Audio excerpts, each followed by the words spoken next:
Voice of the voiceless. Suara dari yang tidak mampu bersuara.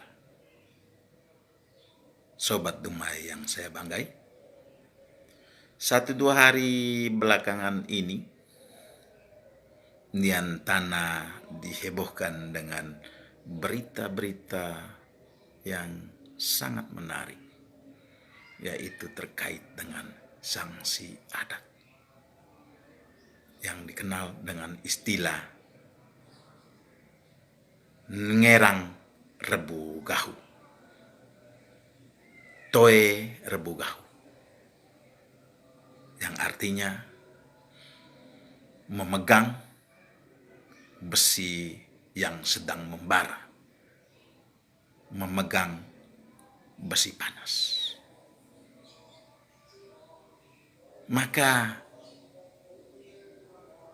sebagian masyarakat mengklaim bahwa sanksi adat model ini tentu melanggar hak asasi manusia, terutama terhadap mereka atau siapa saja yang kita duga, bahkan secara ekstrim yang kita tuduh melakukan pelanggaran hukum, yang dalam hal ini kita masukkan kategori sebagai pelanggaran hukum adat.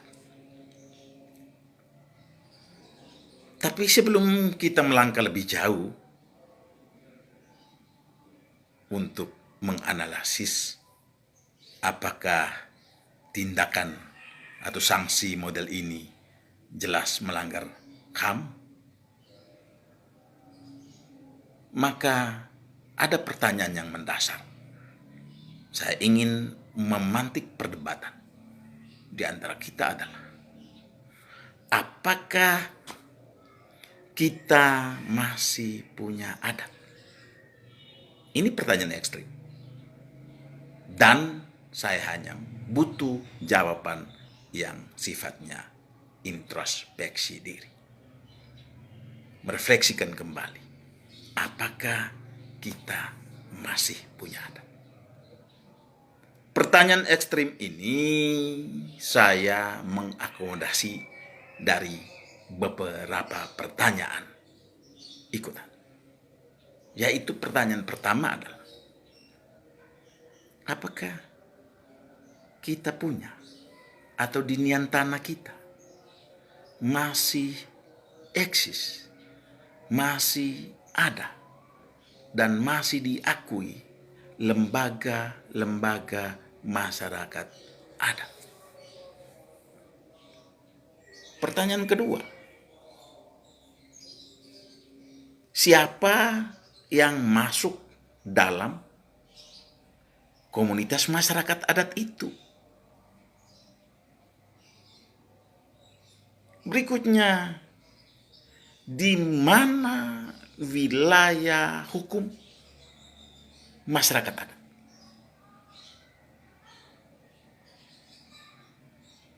Apa tata aturannya? Apa perintahnya? Apa larangannya? Apa sanksinya? Dan berlaku untuk komunitas masyarakat adat yang lain. Jika itu semua terjawab, maka pertanyaan awal yang saya sampaikan, bahwa apakah kita masih punya adat, akan terjawab. Maka itu saya tidak perlu harus menjawab apakah sanksi yang sedang dijalankan oleh sekelompok masyarakat, sekelompok lembaga, entah itu lembaga pemerintah ataukah sekelompok masyarakat adat setempat, saya tidak terlalu tahu. Tetapi pertanyaannya, apakah kelompok-kelompok masyarakat yang memberikan sanksi kepada seseorang tentang nadar rebu gahu berkompetensi untuk itu? Siapa yang memberi kompetensi itu? dan sampai pada tingkat mana.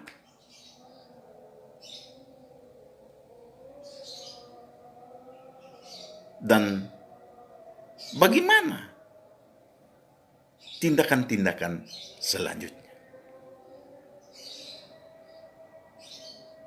Jika dipandang dari sisi hukum positif tidak ada soal.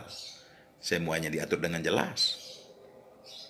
Pertama, apabila seseorang diduga melakukan pelanggaran hukum, dalam hal ini hukum pidana, maka langkah pertama yang dilakukan, yang berkompetensi di sini adalah pihak kepolisian Republik Indonesia. Langkah pertama dia melakukan proses penyelidikan, jikalau itu tidak tertangkap tangan. Dan jika ditemukan ada tindakan yang diduga kuat berdasarkan bukti permulaan yang cukup melakukan tindakan pidana, maka di situ dicarilah dan ditemukanlah siapa tersangkanya. Tetapi si penyelidik itu harus tetap berpegang teguh kepada salah satu asas yang namanya asas praduga tak bersalah. Bahasa Latinnya presumptio innocentiae. Asas praduga tak bersalah. Jadi seseorang tidak boleh dianggap bersalah selama proses pidana berjalan sampai dengan ada putusan yang berkekuatan hukum tetap. Jadi ini jika dikaitkan dengan sanksi adat seperti yang sedang heboh 1-2 hari terakhir ini, saya sulit menganalisa, sulit menjawabnya. Harus dijawab terlebih dahulu adalah pertanyaan-pertanyaan saya di awal tadi. Apakah kita masih punya adat? Apakah kita punya lembaga masyarakat adat? Apakah kita punya masyarakat adat? Apakah kita punya wilayah hukum adat? Apakah kita punya tatanan atau aturan atau apapun itu untuk menata kehidupan sosial masyarakat, lembaga masyarakat adat itu sendiri? Bagi saya tidak berani masuk ke dalam ranah itu. Tetapi saya mau membuat perbandingan bahwa seseorang jika diduga kuat melakukan tindakan pelanggaran, terutama pelanggaran hukum pidana misalnya, perzinahan misalnya, apalagi terkait dengan hal privat seperti ini, hal kesusilaan seperti ini, maka proses persidangan dilakukan di dalam ruangan yang tertutup untuk umum. Itu artinya segala sesuatu harus dikawal secara ketat dalam proses persidangan itu. Yang hadir di situ adalah hanya hakim, hanya kedua belah pihak, hanya saksi, hanya jaksa, hanya panitera yang ditugaskan untuk itu. Yang menjadi sulit saya pahami adalah bahwa penyelesaian adat, sanksi adat terkait dengan perzinahan dengan cara-cara nerang atau pegang besi panas, saya harus katakan bahwa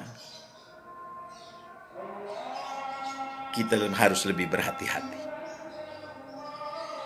Jangan sampai kita terjebak ke dalam sebuah tindakan karena kita merasa sebagai kuasa untuk menentukan apa saja nasib seseorang.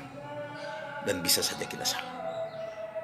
Saya tidak menuduh kalian melakukan kesalahan, tetapi bisa saja kita salah karena kita tidak memahami tentang tatanan eksistensi diri kita sendiri.